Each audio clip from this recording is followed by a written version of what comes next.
gonna lie to you guys, there is a lot of work that could be put into gyms, PokéStops, and power cells to significantly improve how they look. There are some really dark and outdated pictures on some of these that I've seen, and even titles that might not even be the name of the actual thing.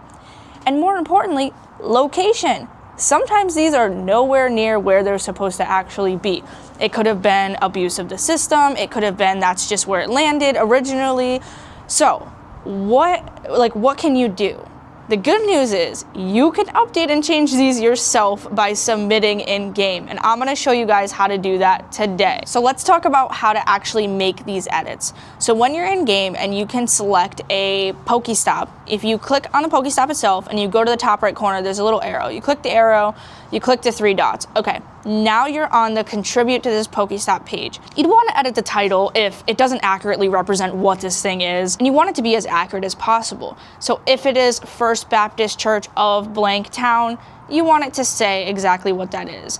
If it just says church, it's gonna be very hard to figure out where that is if someone's like, hey, you wanna go do the raid at blank church gym? Or, hey, there's a lure down at blank stop. So you can just submit a title edit. It's pretty self-explanatory. When it comes to adding photos, you can either take the photo on your phone or you can take the photo on the game. What I recommend is taking the photo on your phone because then it's always there if you need to ever do anything with it, as well as it kind of gives you the ability to take a second, take the picture and update it. So that photo will actually go to a collection when you're on the stop where you can like it. The best photo on the stop turns into the cover picture.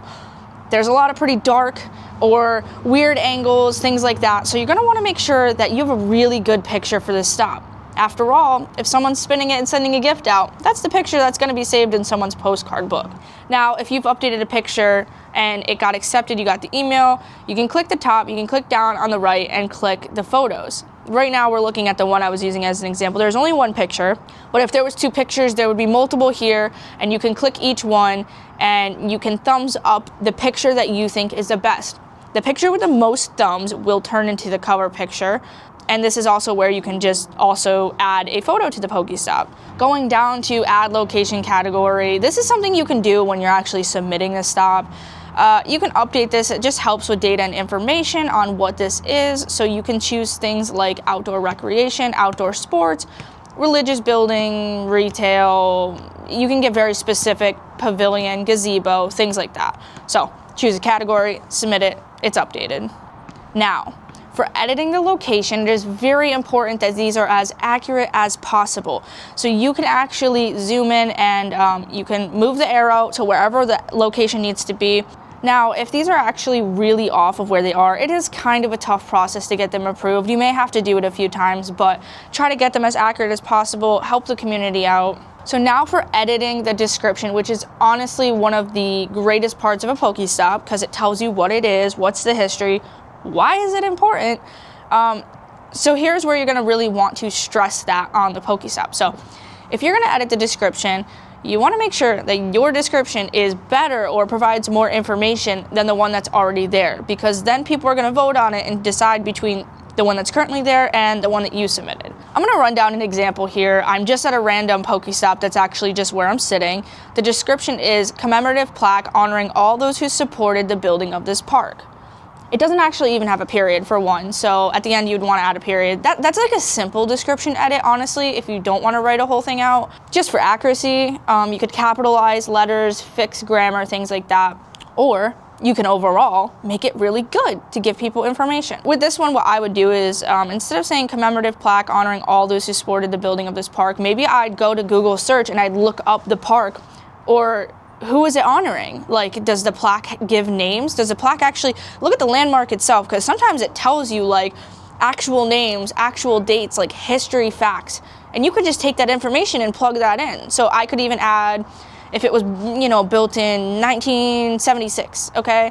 This commemorative plaque built in 1976 is honoring all those people, okay? Name the people. Do a quick Google search on your park. Who are the people it's honoring? Who built this? How long has it been around? All of that is a really good way to beef up your description. You could even go on Grammarly, write out your description and have it give you like a better supplemental information, like make this more like professional like sounding, so it sounds like really good, like this plaque was built in 1976 by the foundation of blah blah blah town. Whatever you have to do, make the description better than it was. Click submit, and then it's done. Now, lastly, reporting a PokéStop issue is very important to the integrity of the game.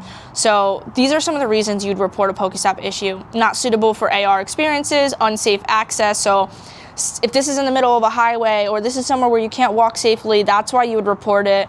Sensitive location, this could be like a medical building. This could be somewhere where you don't want the general public. Location does not exist. Okay, you see a stop, there's clearly no POI. Do a really good job to walk around and make sure that it's not there, especially things like little plaques that you might not see from afar. So before you report it, really truly make sure that this is not there. Abusive content, same thing, doesn't exist, is fake, is inappropriate.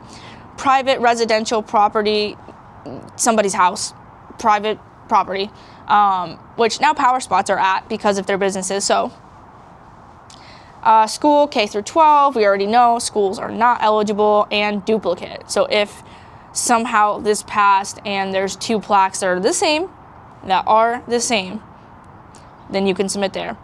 And supporting information or statement. So that's just a little information for you guys. You really have the ability to make this game as good as possible. Not only do you have the ability to nominate things yourself and make your community better if you have landmarks, but you can edit titles, you can add pictures, get creative, get information from online, research this stop, and update the description, update the name. Make it really interesting and accurate. So that's it for this video today, guys. If you have any Wayfarer questions about submitting a stop, how to make them the best possible, comment below. I will answer your questions. I've been doing Wayfarer for years. I just hit my 378th accepted POI in-game. So I'm happy to help answer anyone's questions, and I'll see you guys on the next video.